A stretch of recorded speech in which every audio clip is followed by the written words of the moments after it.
Hi, and welcome to GSB TV. I'm Edwin Bevins here with Ed Fox, our webmaster developer extraordinaire, here for another session to talk about digital marketing. This week, we want to talk about your website, and specifically, what are the things that you need to have on your website, the specific pages. This is actually one of the most commonly asked questions that we get from people all the time. I'm starting my website. What pages do I need to put on this thing?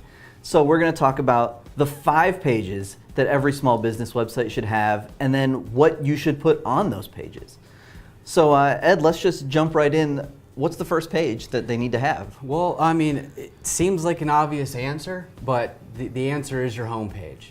Your homepage is the page that a new visitor or even a returning visitor is going to land on when they first come to your website. This is one of the most important pages on your site.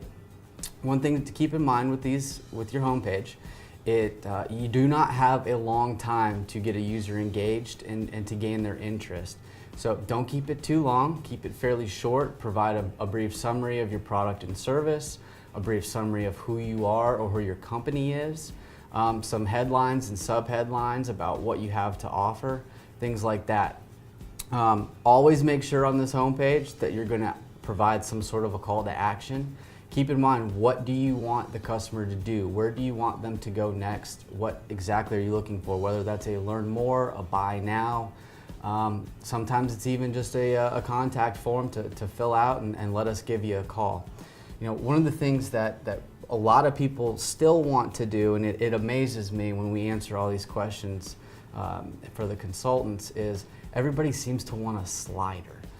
Keep in mind, you only have a few seconds, 3, 4, 5 seconds to get somebody's attention. Having a bunch of stuff sliding around at the top, they're never going to see that. They're going to see the very first part and they're going to move on. So keep everything short, keep it sweet, keep it simple. Yeah, I mean, the thing I always think is that I want to know, where should I go next? You know, what's the direction? What should I do now? All right, I'm on this page because I remembered it was this business dot whatever, and I went there. Now I need to know, what am I going to do next? Yeah, keeping it simple really helps a lot. So let's talk about that second page, which is the About page. Yes, the About page. The About page is very, very important. This is where you're going to tell them all about who you are, what your company is, why you're in business, how long you've been in business. Give them information about your officers or your employees working there. Provide photos of your office, of your business, of your operation, and provide a competitive differentiation. Tell them why your company, the company, not necessarily your product, but your company is better than the other companies doing the same thing that you are. People like to know who they're doing business with and how long you've been in business. That's right. I mean, I know that the About page is probably the very first page I always go to whenever I'm visiting a new business's website. I want to know, who are these people, really? Right, you know, right. Build trust. You know, it's where I can learn the most. All right, so let's talk about, what's the third page that they need to have. It's gonna be your products and services. So the third page is where you're going to tell them what you are wanting to sell to them, what are you wanting to provide to them, whether it's consulting or medical or a product that you're selling. Give them a brief summary of what you have, show them the features, show them what you have to offer, tell them what they're going to receive by engaging with your business, by choosing to use your product or your service, and your competitive advantage. Tell them why your product or your service is better than all of your competitors. Yeah, I mean, and this is one, it can be pretty simple, straightforward. You know, you don't have to build Amazon.com right off the bat with 800 different product pages, etc. But you can keep everything straightforward, at least to start, until you need something more. Absolutely, and when it does grow and it gets to the point where you have a lot of different products that need to have their own pages, provide the links and then you can create separate landing pages from there. Yeah. So the next one was one that a lot of people might not think of, and that's an FAQ page. Absolutely, absolutely. Your FAQ page is really there to answer all of your potential customers' questions, and even the customers that have already engaged with your company, bought your product or your service, to really lower the amount of questions that your support team has to answer, and to lower the pre-sale questions as well. So listen to the customers that you already have, You know, if you're getting a lot of questions that are very, very similar, add it to that. You know, a lot of people ask us, well, how do I start an FAQ? I'm not really sure. Well, if you're not really sure and you can't think of the questions that somebody might have, I always recommend go out after you've built your website and have somebody that has no idea who you are or what you do, whether that be a family member or a friend or a neighbor.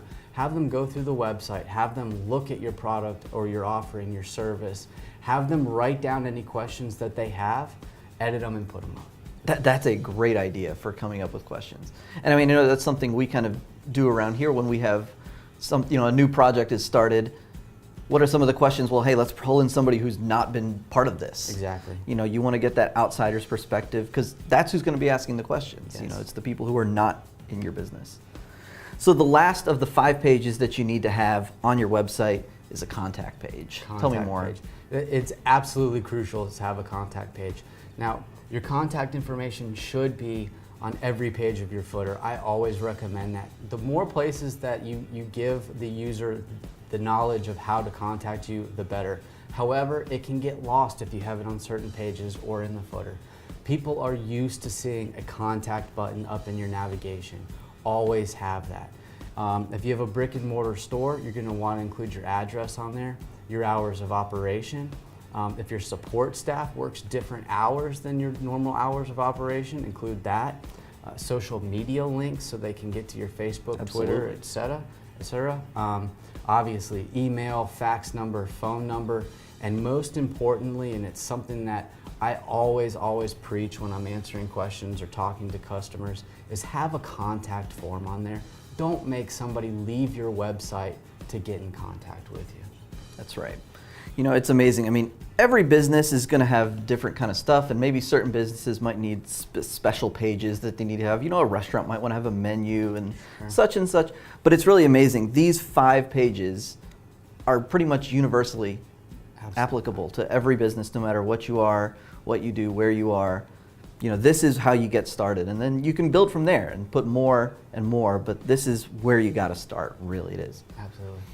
So thanks for joining us for another session of GSB TV. We hope this helps you as you get started building your website and making it great for all your visitors. We look forward to seeing you next week on our next episode of GSB TV.